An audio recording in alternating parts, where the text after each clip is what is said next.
احسان کا مطلب کسی کام کو خوبی کے ساتھ انجام دینا ہوا کرتا ہے۔ احسان حسن یا حسن سے نکلا ہے، یعنی بہترین اوصاف حمیدہ کا مرقع۔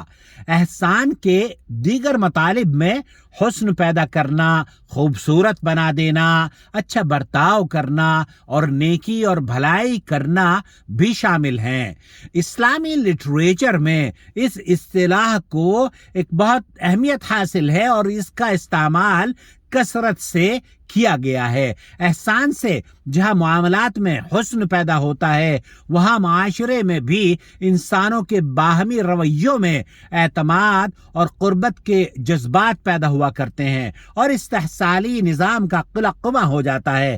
احسان کی اہمیت کا اندازہ آپ اس بات سے لگا سکتے ہیں کہ اللہ رب العالمین کے اسماء حسنہ جو پیارے پیارے نام ہیں، ان میں سے ایک نام محسن بھی ہے۔ عبادات اور معاملات میں احسان کو پسند کیا گیا ہے۔ معاملات میں احسان کے کئی احکامات و ترغیبات اسلامی لٹریچر میں آپ پائیں گے۔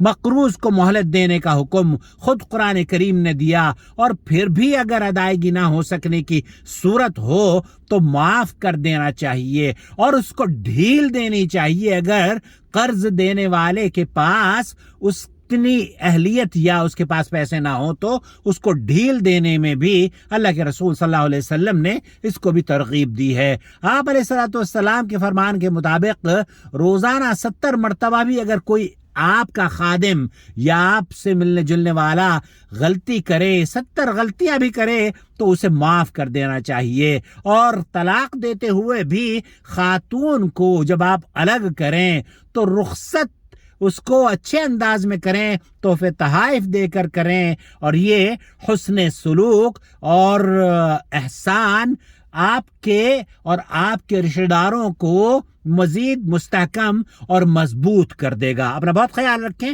اپنے ساتھ بھی اور اپنے رشتوں کے ساتھ بھی احسان کا معاملہ ضرور اپنائیں۔